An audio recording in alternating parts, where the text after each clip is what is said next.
ఈ గుంటూరు నగరంలో మీ అందరికీ తెలుసు డ్రైనేజ్ వ్యవస్థ కానీ తర్వాత డ్రింకింగ్ వాటర్ సంబంధించినటువంటి మెయిన్ పైప్స్ కానీ ఎప్పుడో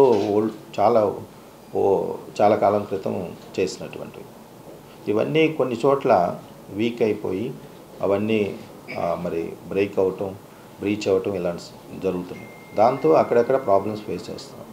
మేజర్గా కొద్ది రోజుల క్రితం ఏర్పడినటువంటి నెహ్రూ రిజర్వాయర్ దగ్గర ఏర్పడినటువంటి ఆ మేజరు లీక్స్ ఏవైతే ఉన్నాయో వాటిని మేము స్టాప్ చేసి అవన్నీ కూడా అరెస్ట్ చేయడం జరిగింది. సో మళ్ళీ యథాతిథి స్థితి తీసుకొచ్చాము.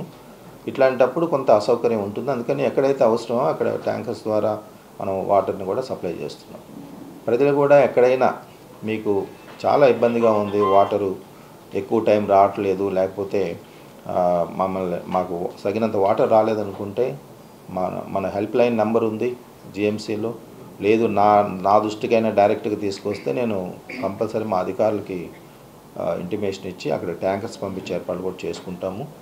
డిసెంబర్ ఎండింగు లేదా జనవరి ఫస్ట్ వీక్ నుంచి గోరంట్ల స్కీమ్ కూడా కంప్లీట్ అయిపోతుంది. తద్వారా ఆ ఏరియా కూడా వాటర్ అంతా కూడా స్ట్రెంగ్థనింగ్ చేసుకోవడం జరుగుతుంది డిస్ట్రిబ్యూషన్.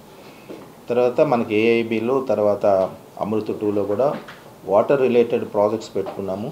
అవి కానీ కంప్లీట్ అయిపోతే 100% నెక్స్ట్ ఇంకొక 50 years వరకు మన గుంటూరు కార్పొరేషన్కి ఇంక్లూడింగ్ ఫ్లోటింగ్ పాపులేషన్ దృష్టిలో పెట్టుకొని చేశాం. సో వాళ్ళకు కూడా ఎవరికి ఇబ్బంది లేకుండా ఉంటుంది.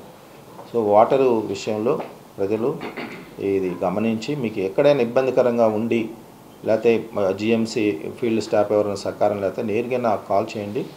డెఫినెట్గా నేను సంబంధిత అధికారులకి ఇన్స్ట్రక్షన్స్ ఇచ్చి యాక్షన్ తీసుకోవడం జరుగుతుంది.